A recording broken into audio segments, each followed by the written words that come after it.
Hello YouTube, Dave here again. This is another video in my series, which I guess it's becoming a series now, of customizing my Scratch logo Big Eagle WWE Championship replica belt.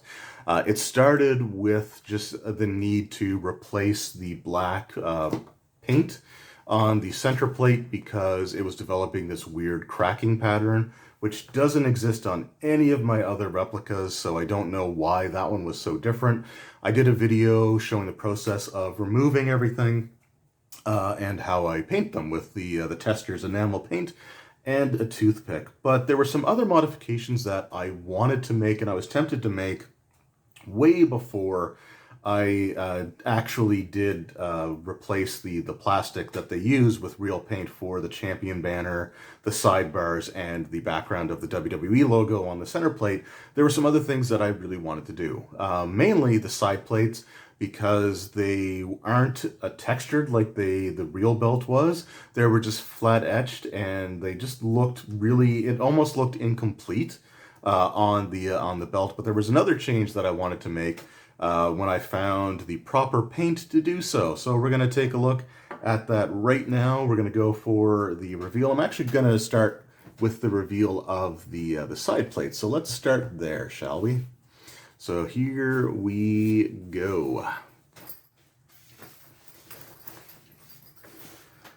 So as you can see, I did paint in the backgrounds of the shields. We'll take a little bit of a closer look here.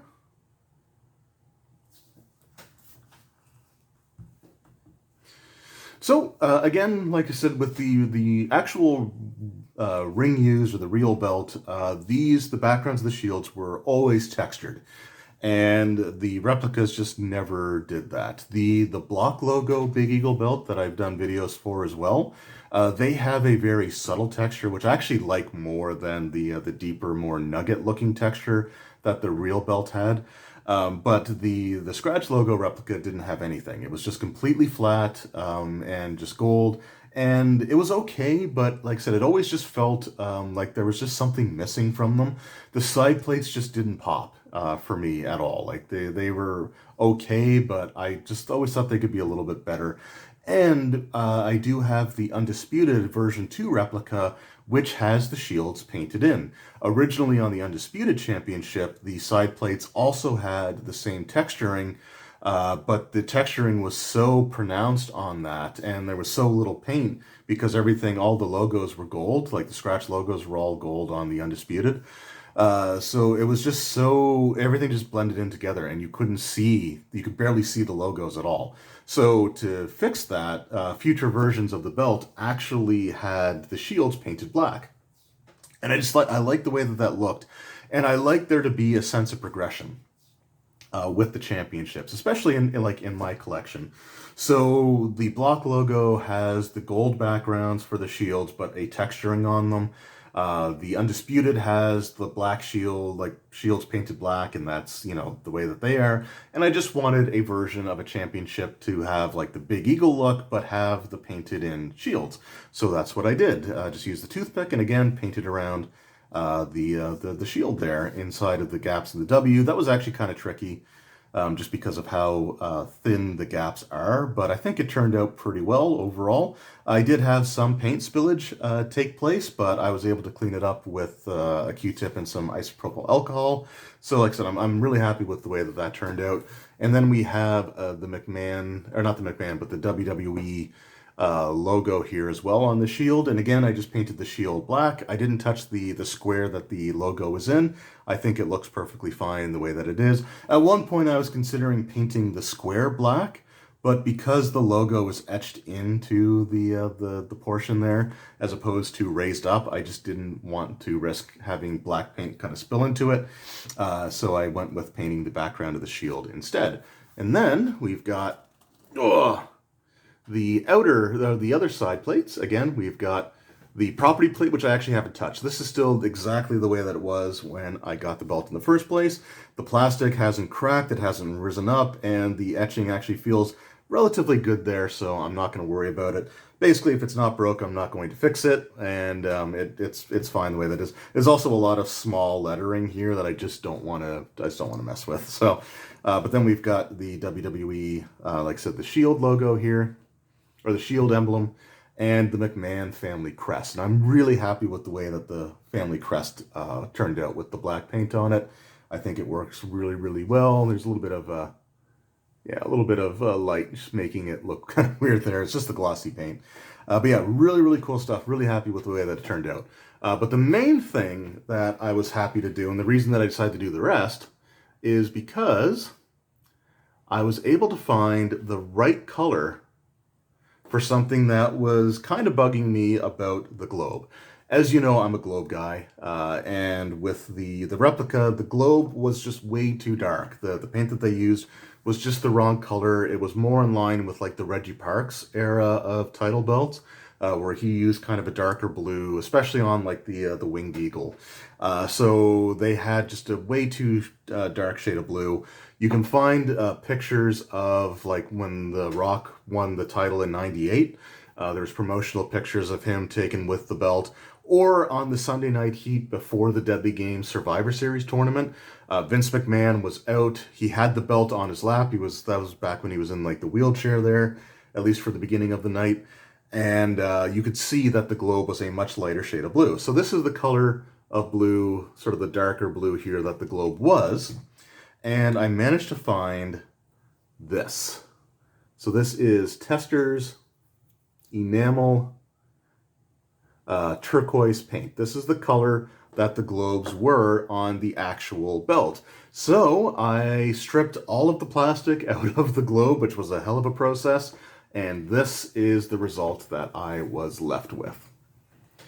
So here is the properly painted, or the fully painted with the proper color globes on the Big Eagle belt, and I have to say I love the way that this pops. I love it. I don't know how everybody else feels about it, but I think that this looks really, I mean, it's the way that the belt was meant to look. Now, different lighting on, TV, and as the belt would get more and more abused and worn, the colors might look a little bit different on the belt. I think later versions of it may have actually had a darker globe, but the original debut version of it with the gold scratch logo, they had this sort of like bright blue, which was the same color that was used on the block logo version of it. So like I said, I just repainted everything. It was a real pain to try to get the dark blue plastic out, especially on these smaller areas here. Very finicky, very difficult. In fact, for some of them, I just took out what I could and just put paint over the rest. So we got the two side globes here. They have the rings around the globe itself, which is, again, the way that the belts actually look. And one of the things with the plastic, again, just the way that it's heated up and applied and kind of shrinks and clings to the base of the plate as it cools down, it creates this sort of sensation that there's just not very deep etching on the plate. For the block logo Big Eagle belt, if you were to run your finger over the globes here on the sides, the edges of the continents would feel sharp. Like you can tell how deep the etching is on that.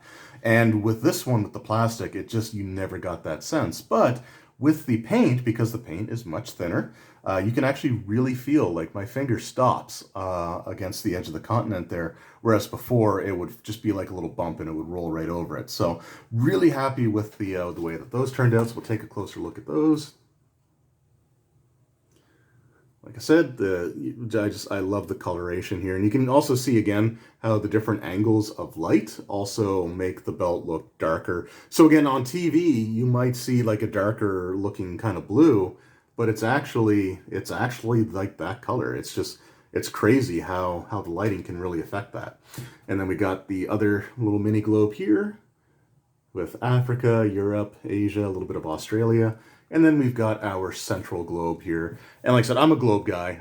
I came to realize through my belt collecting that my favorite feature on my title belts are the globes. So it's the thing that I found that I complained about with the new network logo belts. and it's things that I've praised on other championships like the Oval IC. The Oval IC belt, by the way, I probably will do the same process to, because it had the same coloration, and it just like, it might not show on camera. Let's see if I can reach it here. That was the belt. I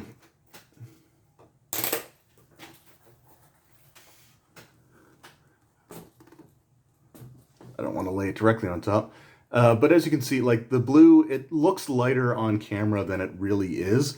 It is a far darker blue.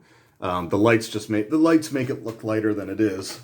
But it's something that I probably will do this to this belt as well, just because, again, that's the color that they really were back in the day, and I just really like the way that it turned out.